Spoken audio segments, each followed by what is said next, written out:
Assalamualaikum warahmatullahi wabarakatuh. Alhamdulillah wassalatu wassalam ala sayyidina Rasulillah wa ala alihi wa sahbihi wa mawalah.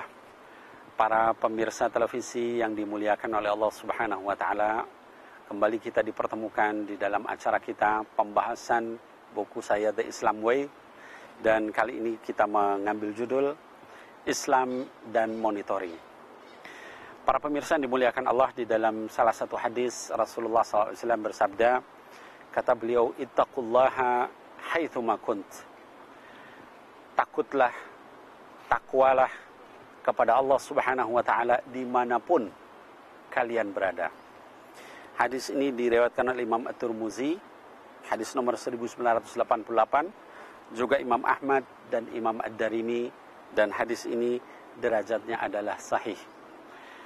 Para pemirsa yang dimuliakan Allah Subhanahu wa taala, kalau kita melihat di dalam teori konsep modern, kita menemukan apa yang disebut dengan pengawasan melekat, atau sering akrab kita dengar dengan istilah waskat. Kalau kita melihat di dalam berbagai macam tulisan, salah satunya misalnya yang ditulis oleh Richard Carlson di dalam bukunya Don't Sweat the Small Stuff, dia menyebutkan bahwa dalam organisasi modern, perusahaan itu tidak bisa tidak kecuali kita melakukan apa yang disebut dengan pengawasan melekat. Mari kita lihat para pemirsa yang dimuliakan Allah, apakah di dalam Islam ada konsep seperti itu? Kalau kita melihat di dalam Islam, konsep pengawasan melekat itu lebih dikenal dengan istilah muraqabah atau pengawasan. Bedanya adalah kalau di dalam konsep modern, pengawasan hanya berkaitan dengan manusia, hanya berkaitan dengan atasan, hanya berkaitan dengan senior, dan seterusnya. Tapi di dalam Islam, konsep pengawasan melekat langsung berhubungan dengan pencipta manusia, yaitu Allah Subhanahu wa ta'ala. Para pemirsa yang dimuliakan Allah, mari kita lihat bagaimana salah satu hadis Nabi Muhammad SAW yang menggambarkan betapa dalamnya konsep pengawasan melekat di dalam Islam. Dalam salah satu kesempatan ada seorang sahabat yang bernama Ibnu Abbas radhiyallahu an. Waktu itu beliau masih muda, masih kecil, dan beliau membonceng Nabi Muhammad SAW ketika sedang naik unta atau keledai. Lalu kemudian Rasulullah SAW bersabda kepada beliau, kata Nabi Muhammad SAW, ya ghulam, wahai anak, u'allimuka bi kalimatin, saya akan mengajari kamu dengan beberapa kalimat. Ihfadillah yahfadka. Jagalah oleh kamu Allah Subhanahu wa ta'ala, maka Allah akan menjaga kamu. Ihfadillah tajid tujahak. Jagalah Allah Subhanahu wa ta'ala, maka Allah akan senantiasa bersama kamu. Wa idza sa'alta fas'alillah. Kalau kalian atau kamu mau meminta sesuatu, minta kepada Allah Subhanahu wa ta'ala. Wa idza ista'anta fasta'in billah. Kalau kamu mau meminta pertolongan, mintalah kepada Allah Subhanahu wa ta'ala. Wa'lam anna al-ummata idh ijtama'u ala an yanfa'uka bi syai'in ma yanfa'uka illa bi syai'in qad kataballahu laka. Ketahui oleh kamu, kalaupun seluruh umat manusia itu seluruhnya berkumpul untuk memberikan satu manfaat kecil kepada kamu, tidak akan bisa mendapatkan manfaat itu kecuali apa yang sudah ditakdirkan oleh Allah Subhanahu wa ta'ala atas kamu.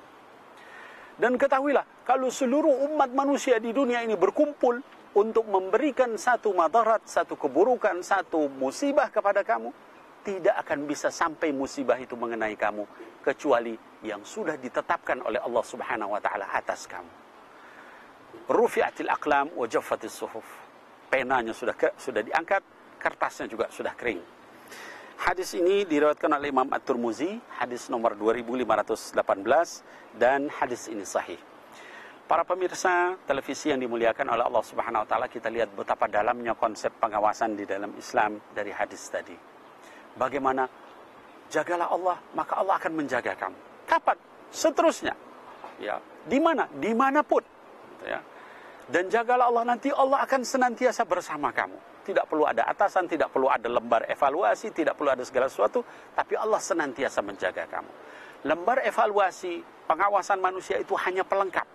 Tapi yang jauh lebih utama hakikatnya adalah pengawasan yang terus-menerus dari Allah Subhanahu wa taala atas diri kita. Para pemirsa kaum muslimin yang dimuliakan oleh Allah Subhanahu wa taala, kalau kita lihat dalam Islam, seperti apakah pengawasan itu? Ada yang disebut dengan penglihatan Allah. Di dalam surat Al-Fajr ayat ke-14 Allah menyatakan, dan sesungguhnya Tuhanmu atau Rabbmu itu benar-benar mengawasi kamu. Ya. Dalam ayat yang lain, pengawasan di dalam Islam disebut sebagai apa yang dikatakan kebersamaan. Ya. Allah menyebutkan di dalam surat Al-Hadid ayat ke-4, kata Allah, innallaha ma'akum haitsuma kuntum. Sesungguhnya Allah itu bersama kamu dimanapun kamu berada. Kita sedang di rumah, kita sedang di kantor, kita sedang di jalan, kita sedang di kamar, kita sedang di kamar mandi, kita sedang sendiri, kita sedang di tempat yang sangat gelap, itu Allah bersama kita. Ya. Dalam ayat yang lain Allah menyebutkan bahwa yang namanya pengawasan itu adalah dalam bentuk evaluasi. Kata Allah, ya'lamu kha'inatal a'yun wa ma tukhfis sudur. Di dalam surat Al-Mu'min ayat ke-19, sesungguhnya Allah itu mengetahui lirikan mata yang khianat dari kalian dan apa yang kalian sembunyikan dalam hati pada saat kita melirik seorang wanita yang bukan mahram kita, ya, dengan hawa nafsu, dengan keinginan syahwat kita, maka Allah mengetahuinya. Wanita pun melirik pria yang bukan mahram dengan syahwatnya, dengan keinginannya, Allah itu mengetahui dan mengetahui apa yang dalam hati kita, bukan hanya matanya, tapi juga apa yang tersembunyi dalam. Mana lagi pengawasan yang lebih dalam daripada itu? Orang yang diawasi seperti itu, maka dia akan sungguh-sungguh merasakan pengawasan Allah dan akan sungguh-sungguh menjaga tingkah lakunya. Para pemirsa yang dirahmati Allah Subhanahu wa taala, kemudian daripada itu di dalam Islam pengawasan dalam 3 aspek, ya. Pertama dari aspek lebarnya, yaitu mencakup dimanapun kita berada, seluruh orang yang beriman. Kemudian juga dalam aspek panjangnya, yaitu dari sejak balik sampai tua. Dan kemudian yang terakhir dari aspek dalamnya, yaitu perkataan, perbuatan, sampai kemudian hati kita. Demikian luar biasa pengawasan di dalam Islam, para pemirsa. Oleh karena itu, belajarlah Islam secara mendalam, bergaullah dengan orang-orang yang saleh, maka hidup Anda akan penuh dengan makna. Assalamualaikum warahmatullahi wabarakatuh.